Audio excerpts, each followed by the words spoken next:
బంగాళాఖాతంలో ఏర్పడ్డ ఉపరితల ఆవర్తనం ప్రభావంతో తెలంగాణలో వానలు దంచుకొడుతున్నాయి. 2 రోజులుగా కురుస్తున్న కుండపోత వానలతో జనజీవనం అస్తవ్యస్తంగా మారింది. వాగులు, వంకలు ఉప్పొంగి ప్రవహిస్తున్నాయి. దీంతో పలుచోట్ల రాకపోకలకు అంతరాయం ఏర్పడింది. లోతట్టు ప్రాంతాలు జలమయమయ్యాయి. పలు కాలనీలు నీట మునగడంతో వరద నీటితో జనం తీవ్ర ఇబ్బందులు ఎదుర్కొంటున్నారు.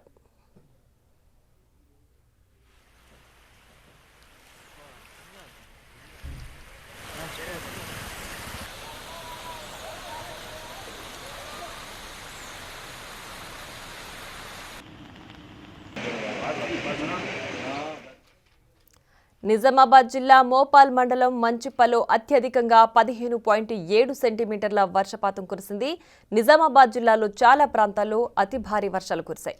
కామారెడ్డి జిల్లా గాంధారిలో 14.4, మెదక్ జిల్లా కళ్లకల్లో 13.6, సిరిసిల్ల జిల్లా పెద్దలింగాపూర్లో 13.3, మెదక్ జిల్లా చిట్కూల్లో 12.4, సంగారెడ్డి జిల్లా లక్ష్మీసాగర్లో 12 సెంటీమీటర్ల వర్షపాతం నమోదైంది. సంగారెడ్డి జిల్లా పుల్కల్లో 8.9, కొండాపూర్లో 8.8, వికారాబాద్ జిల్లా మోమిన్పేటలో 7.7, మెదక్ జిల్లా చిలిప్చేడ్లో 7.6 సెంటీమీటర్ల చొప్పున వర్షం కురిసింది.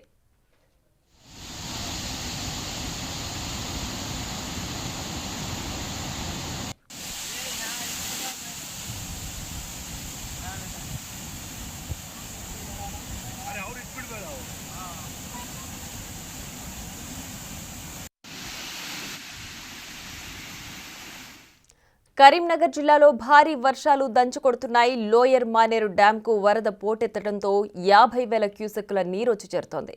దీంతో 6 గేట్లను ఎత్తి 21,000 క్యూసెక్కుల నీటిని దిగువకు విడుదల చేస్తున్నారు.